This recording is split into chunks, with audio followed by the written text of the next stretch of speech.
Caridad Vela, buenos días, bienvenida. Buenos días, otra exalumna del Colegio Americano que comparte muchas de las cosas que acabas de decir. Gracias por lo que ha tenido que escuchar. Le agradezco. Ok, yo decía ayer, porque hubo 4 versiones distintas respecto a un tema importante de la vacuna que era la fecha, y salió usted a decir que se había malinterpretado eso por parte, se entiende que de la prensa, cuando el presidente dijo textualmente, las primeras dosis de la vacuna llegarán el 18. Empecemos por allí. Bienvenida. Bueno, si queremos empezar por los temas de forma en lugar de por los temas de fondo, sí, el presidente en 2 ocasiones habló de que las vacunas llegaban el 18 y cometió un error al decirlo. Nosotros inmediatamente salimos a rectificar ese error, explicando que no era el día 18, sino la semana del 18. Sin embargo, pues ya fue tarde, ya la prensa, en lugar de entender o de divulgar que era la semana del 18, se dedicó a contrarrestar el tema de forma, que no era el 18, sino la semana del 18. Pero, Touché. Muy pues bien. están claras, las vacunas llegan hoy. No te voy a decir la hora exacta porque si es que por si acaso hay un viento en contra y nos demoramos 10 minutos, este va a ser el titular y no que las vacunas llegan. Correcto, es cierto, es verdad. Sí, la forma, a veces, desgraciadamente, la comunicación es más importante que el fondo. Admiten que se equivocaron, se acabó. Siguiente punto. Sin duda, Ya. sin duda, claro. Y probablemente fue producto de la emoción. Hubiésemos querido que lleguen hace 2 semanas, no hoy, pero así fue, ¿no? Ya. La segunda cuestión. Viene a la hora que llegue, como usted dice, porque si llega a 18 horas y no 16 horas, la bronca será, no llegó a las 16 horas. Ya. La naturaleza de la prensa es esa, no la van a poder cambiar. No, yo sé, yo era igual, estoy aprendiendo muchísimo. Se viene la ola, surfeen la ola, no paren la ola. Ya, Exacto. ok, ya. Ahora, la urgencia es, hablaba ayer, anteayer, un médico, una cosa imposible, la equidad. Pero la urgencia sí es la celeridad y la eficacia en la aplicación. El avión aterriza en Quito y Guayaquil después. ¿Cómo será el mecanismo de distribución? Bueno, primero viene el proceso de desalinización, ¿no? Se verifica que todos los documentos estén en orden, que efectivamente están, pero hay que hacer ese proceso. Es un producto que viene de Europa, Ecuador, y tiene que pasar por ciertas verificaciones. Una vez que supere el proceso de desalinización, esto todavía se hace bajo la responsabilidad de Pfizer, ojo. Pfizer cubre el producto, digamos, el producto empieza a ser nuestro el momento que Pfizer lo entrega en el punto de distribución, es decir, traslado aéreo, desalinización, traslado terrestre hasta el punto de distribución, todavía es responsabilidad de Pfizer. Nosotros lo recibimos como Ecuador, como cliente comprador, una vez que se entrega en el punto de distribución. Sin embargo, volviendo a la pregunta, una vez que se desaliniza, se lo incorpora, se lo trepa a los camiones distribuidores, va con custodia de militares y de policías hacia el punto de destino donde debe ser entregado, ahí se lo recibe, se lo coloca de la manera adecuada, todo esto bajo los lineamientos técnicos y todos los parámetros establecidos por la marca fabricante, y el día de mañana estamos listos para empezar a vacunar a primera hora. Ya ve, en ese pequeño detalle yo no había reparado. A mí me parecía que bajaban del avión esa cuestión a los hospitales y vamos a inyectar. Hay un tema legal que es desaduanización y no es solo una exigencia en el Ecuador, sino es un requisito del fabricante, justamente por un tema que se llama, otro asunto que se llama transparencia, es decir, ahí pudo haber venido equivocado alguna cosa y se arma la grande. Exacto, o sea, sí, cualquier cosa podría suceder, hay que pasar por ese proceso de verificación. Y ahí recién estamos cubriendo la primera etapa, ¿no? La etapa de vacunación arranca mañana porque todo este proceso tomará tal vez hasta entradita la noche, y eso es otro capítulo de este tema donde los puntos de vacunación están perfectamente adecuados y tienen varias etapas también. La primera es la etapa de recepción de la persona que se va a vacunar, donde se le toma la información personal y la información clínica para verificar a través del personal médico que no tenga ninguna contraindicación para recibir la vacuna. Superada esa primera etapa de recepción, digamos, se pasa al proceso de vacunación. Una vez que el paciente es vacunado, va a la siguiente, a la tercera etapa, que es una sala de observación también custodiada por personal médico especializado, donde deberá permanecer por 30 minutos para verificar que no tenga ninguna reacción contraria a la vacuna. ¿Cuántas mismos llegan, Caridad, cuántas mismos llegan hoy? ¿8,000, 10,000? Ya aclaró Juan Sebastián Roldán ayer que las 86,000 llegarán en varias entregas de 10 a 15,000, pero ¿tienen alguna idea del número que llegan hoy? Yo todos los números o fechas que diga de ahí en adelante van a ser precedidas por la palabra aproximadamente. Correcto.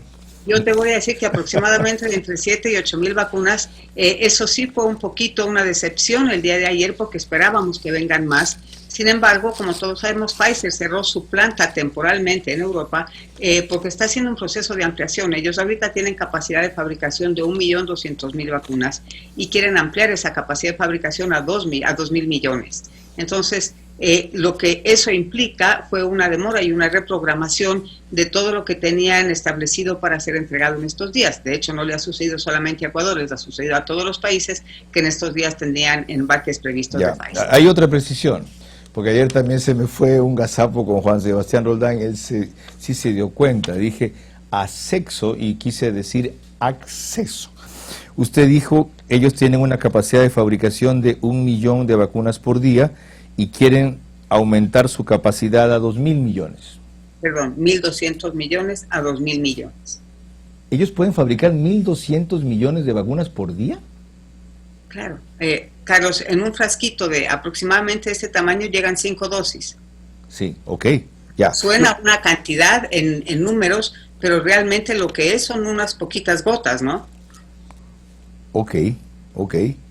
Híjole, son números difíciles de entender. Antes de proseguir con Yolanda y otra inquietud mía previamente, miren, hay una noticia sobre eso de hoy de Panamá, que quisiera que la lea Verónica, y yo recordarles que Austria tuvo el mismo problema que ayer el Ecuador. No le pudo cumplir Pfizer la fecha prevista para llegada de la vacuna. Esto no para mal de todos, consuelo de bobos, sino para poner en contexto por qué la enorme presión de todos los países, otros más poderosos que nosotros y con mucha más plata que nosotros, no necesariamente significa un cumplimiento a rajatabla del fabricante de esta vacuna, que es compleja por la temperatura de frío que requiere su conservación, pero de la mejor por el nivel de efectividad genera en cuanto a su entrega. Dale. NTN 24, Luis Francisco Suárez, ministro de Salud de Panamá, anunció que el 20 de enero del 2020 llega el primer lote de vacunas y que en conjunto con la empresa privada vienen realizando actividades coordinadas para la adquisición, distribución e inoculación de las mismas a todo nivel. De esto salimos juntos, es la frase del gobierno panameño. Ok, lo otro. Yo he hablado de que hay ministros silentes en este gobierno, es decir, que no dicen nada, y la idea es porque no hacen nada, o no tienen nada valioso que decir. Y algunos, cuando los sacamos de su silencio, por ejemplo, hablo del de vivienda hace un par de semanas, me sorprenden con sus revelaciones y con la documentación de su gestión. ¿Hasta cuándo usted, que es secretaria de Comunicación de la Presidencia, y en esa medida influye en el gobierno, permite que haya ministros silentes? No es que yo permito o prohíbo, no es que prohíbo que algunos hablen y permito que otros hablen. Cada uno de ellos maneja sus agendas, yo hago mis recomendaciones en cuanto a cuál es el punto de enfoque de la semana, qué titulares se deben posicionar en una semana y cómo deberían salir los ministros a presentar esos titulares. Lo que sí no me gusta, y mi consejo siempre es contrario, es que haya carteras de Estado, por ejemplo, que por querer estar en los medios de comunicación con el positivo afán de comunicar lo que hacen, comenten cosas que todavía no están terminadas. Para mí no hay nada más desesperante que me digan, estoy a punto de lograr, estoy a punto de conseguir el financiamiento, estoy a punto de entregar. No, uno tiene que presentarse a decir las cosas cuando están, por lo menos en el papel, firmadas, documentadas, sacramentadas y mañana arranco. O sea, poner una primera piedra es un acto físico que da el inicio de un proyecto. Decir estoy casi por poner la primera piedra es nada. Entonces, en ese sentido, sí, a mí me gusta ser mucho más práctica, mucho más frontal y hablar con cosas concretas. Entendido. Más sobre otros temas con la secretaria de Comunicación de la Presidencia tiene Yolanda Torres desde Quito, son las 7:16. Gracias, Carlos. Ya no le voy a decir la señora secretaria de la Presidencia de la República, le voy a decir simplemente Caridad, como nos lo ha pedido. Caridad, buenos días, qué gusto que tenerte en el programa. ¿Cómo comunicar a la ciudadanía que la llegada de este primer cargamento no significa que ya están inmunes? Especialistas médicos dicen que se puede dar un relajamiento de la gente por este motivo. Yolanda, estamos luchando tanto contra eso, es impresionante. Antes de que llegaran las vacunas le decíamos a la gente, la única vacuna que usted tiene es usar mascarilla y mantener distanciamiento social. Nada, no logramos, producto de las aglomeraciones, de la gente que desafía estos consejos, incluso la normativa cantonal y nacional que se ha dado, es que estamos viendo las cifras de contagio y de muertes que estamos viendo ahora. Y en este momento, claro, la alarma es lo que tú dices. La gente piensa que como aquí está la vacuna, y si va a haber, así no me la pongan a mí todavía, pero si hay menos gente que se contagia, yo tengo menos chance de que me contagien. Nada más equivocado que eso. Es el momento en el que más debemos cuidarnos. La vacuna está llegando. Vamos a empezar paulatinamente vacunando a todo un país. Es un proceso que nos tomará aproximadamente un año. Y sobre todo, entender clarísimamente que la gente que recibe la primera dosis recién tiene 55% de inmunidad. 21 días después tiene que obligadamente recibir la segunda dosis para alcanzar el 95% de inmunidad. Mientras tanto, después de los 21 días, cuando recibe la segunda dosis, todavía debe esperar una semana más para que su organismo asimile los anticuerpos que se le han inoculado. Estamos hablando de un periodo de un mes donde esa persona todavía no solamente que puede contagiarse, sino que puede ser el vehículo transmisor del virus y llevarlo a su casa, a su lugar de trabajo, donde está con su familia. Entonces todavía es una parte del proceso donde no debemos relajarnos para nada. Estando tan cerca de tener la vacuna es cuando más debemos cuidarnos para poder salir invictos de este proceso de contagio. Entonces habrá una campaña para decirle precisamente esto a la gente. Exacto, tenemos una campaña planificada que está ya al aire, de hecho me parece que empezó a salir ayer, pero lo que más nos sirve en este sentido es el apoyo que las personas que tienen credibilidad, como son tú, Carlos, y toda la gente que está en este medio de comunicación, puedan transmitirlo como realmente algo de lo que están convencidos, como una vivencia propia, como un consejo que lo dan de corazón, porque una cosa es lo que uno dice en un mensaje publicitario y otra cosa es lo que oyes a una persona decir de verdad con toda honestidad, y es así como lo queremos transmitir. La prensa ha hablado de la falta de información acerca de los temas relacionados con la vacuna, no solamente el tema de la vacuna en sí, sino también los temas de logística. O sea, no sabemos si va hasta el último momento, cuándo va a llegar, cuál va a ser la distribución, etcétera.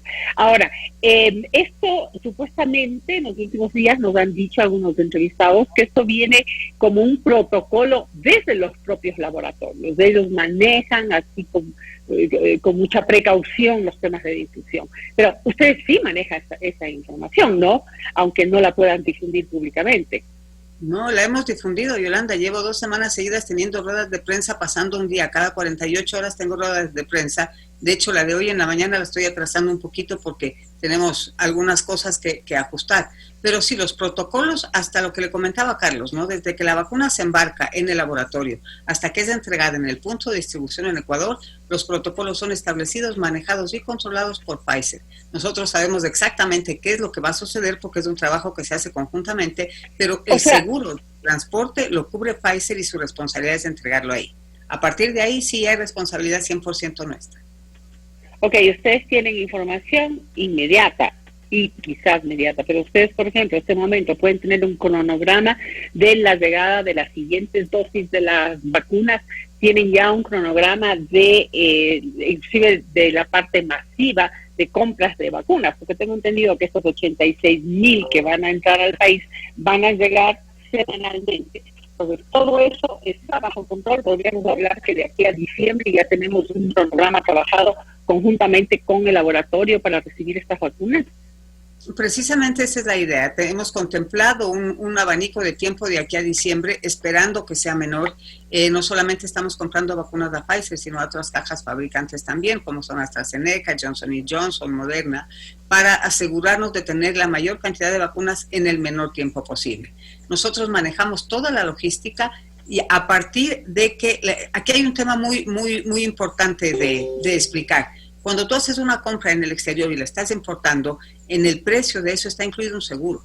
El momento que tú pagas ese seguro, la empresa que te está embarcando el producto es responsable de ese producto hasta un punto X. Ahí te lo entrega, se verifica que no ha sucedido nada y tú no puedes manipular el producto antes de esa entrega porque si es que hubiera alguna contingencia, algún acontecimiento, el seguro no va a cubrir si es que lo manipuló alguien fuera de las personas responsables.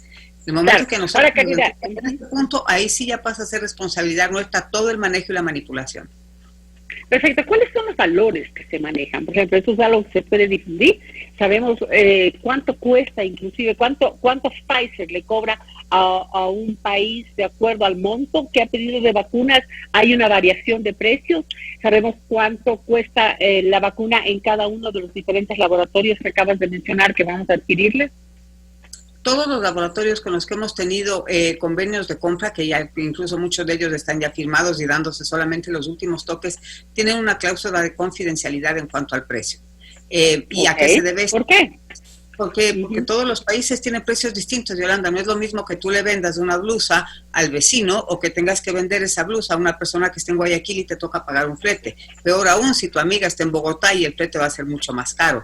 O los seguros van a ser más caros, o los aranceles de un país terminan siendo diferentes que los de otro. Sí, Estamos pero hay un hablando valor, hay un valor base. ¿Perdón? Bueno, hay un valor base. De ahí, obviamente, tiene que ver con la distancia, con el transporte, con una serie de cuestiones, con los aranceles, etcétera. Pero hay un valor base en el que tú vendes esta blusa. Claro, sí, que yo no tengo conocimiento de cuál es el valor base en las vacunas porque Ecuador al firmar un convenio es estrictamente responsable de lo que firma. Y te cuento que no solamente con Ecuador, esta cláusula de confidencialidad la tienen todos los países del mundo y de todas las casas fabricantes tienen la cláusula de confidencialidad durante un periodo. Mira, probablemente es una estrategia oligopólica de todas las empresas fabricantes que prefieren que su competencia no se entere cuál es el precio. O sea, estoy elucubrando aquí contigo, ¿no? Porque a mí me parece que debería ser absolutamente transparente. Si es algo que lo está comprando todo el mundo, el precio es este. Si usted vive más lejos, le va a costar más el transporte y más el seguro. Pero el precio va a ser este, ¿no? Pero así se han dado las cosas.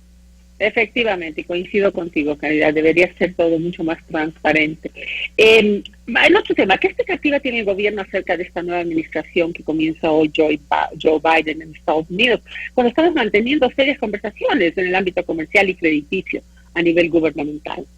Muy altas expectativas, Yolanda. Afortunadamente en los Estados Unidos hay muchísimo respeto a la institucionalidad y en ese sentido no es que sucede que si hoy salen unos y entran otros, todo lo actuado se va a la basura y se vuelve a empezar de cero. De hecho, las delegaciones ecuatorianas que han estado en Washington en las últimas semanas, lo que han hecho precisamente es conversar con grupos de gente con la que ya se habían negociado muchas cosas y dar ya el paso, traspasar, digamos, esa carga de trabajo hecho hacia quienes se estima que serán los nuevos representantes en las diferentes áreas. Y aparentemente el proceso de transición va a ser muy positivo. Los acercamientos que tenemos con la gente que está alrededor del presidente Biden así nos lo dejan sentir.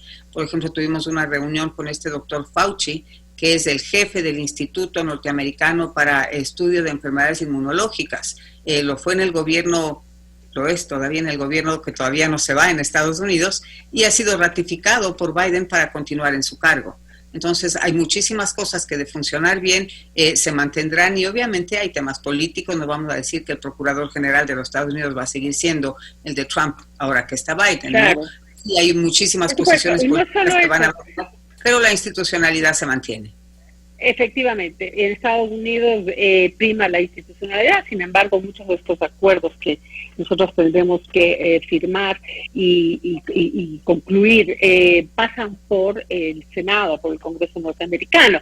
En ese sentido nos había dicho la embajadora de Estados Unidos que íbamos a contratar una empresa, llamémosle de relaciones públicas, para tener mayor acceso al Congreso norteamericano y favorecer nuestras tesis y propuestas y acuerdos. Entonces, esto se mantiene así.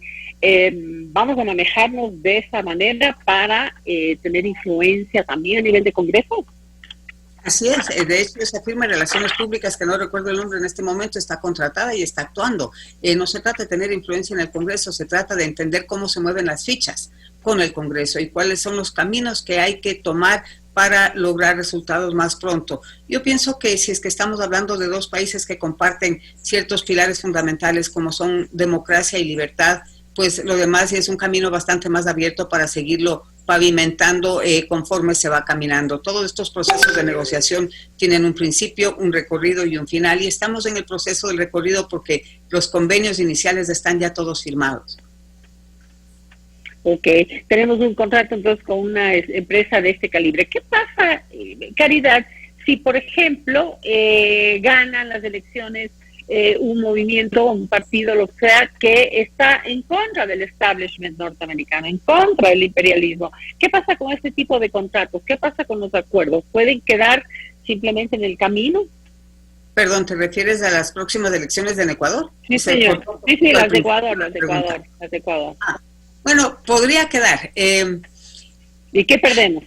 ahí sí necesitamos tener una, ¿cómo se llama? La bolita esta para adivinar el futuro. No debería suceder, Yolanda, porque lo que ha hecho este gobierno es precisamente dejar sentados los pilares, los cimientos, para que Ecuador pueda abrirse al mundo, por ejemplo, en temas de comercio exterior, para que Ecuador pueda abrirse al mundo en temas de fuentes de financiamiento alternas con intereses más beneficiosos, a plazos más beneficiosos que los que teníamos antes. Incluso se ha propuesto leyes en el Congreso para tratar de dejar algunas cosas con un nivel de encaminamiento casi estructurado, como para que no se permitan desvíos tan diametrales como los que hubieron en el pasado.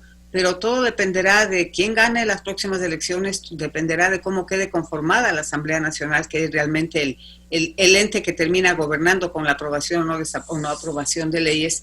Y para de ahí en adelante también escuchar la manifestación de los ecuatorianos en relación a ser severos dentro de la definición inteligente de la palabra, no de la definición emocional, pero sí actuar con severidad cuando no está de acuerdo con alguna política que quiera manejarse desde el Estado, como por ejemplo, si es que alguien pretende quitarnos nuevamente el derecho a la libertad de expresión, habremos algunos que salgamos con más de una cacerola, ¿no?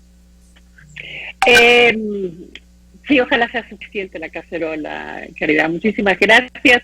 Seguimos con Carlos desde Guayaquil. Gracias, Yolanda, qué gusto. Para algunas inquietudes adicionales, 7:29, estamos con la secretaria de Comunicación de la Presidencia. Juan Sebastián Roldán precisó ayer el costo de las vacunas para el Ecuador de 10 a 20 dólares. También el monto que hasta ahora hemos pagado, 4 millones de dólares. Las razones por las cuales hay precios diferenciados, según usted explicaba. Y otro detalle, usted dijo que vacunáramos hasta fin de año a todos los ecuatorianos. No, solo a 9 millones de ecuatorianos. Sí. Okay. Bueno, somos aproximadamente, hablando de números redondos, 18 millones de ecuatorianos. No se va a vacunar a los menores de 18 años, no se va a vacunar a quienes ya se han contagiado del virus, no se va a vacunar a mujeres embarazadas ni que planifiquen estarlo en los siguientes 4 meses, tampoco a madres lactantes. Hay ciertas enfermedades o ciertos tratamientos para algunas enfermedades que vuelven incompatible a ese paciente con la recepción de una vacuna. Entonces, partimos de la base de que siendo 18, no somos 18 millones quitando estas excepcionalidades, y todavía faltará un poco más. Sí, tienes toda la razón, faltará un poco más para cubrir todo el territorio nacional, sobre todo porque tenemos también una sociedad de inmigrantes que habrá que incluirlos en su momento también, y hay que actuar con sentido de humanidad en esto, ¿no? Aclarado eso, aclárame otra cuestión. El presidente anunció que por estos días iba a Estados Unidos, justo para agilitar lo de la vacuna. ¿Por qué no viajó? No pudimos viajar la semana pasada por los problemas que se suscitaron en Washington.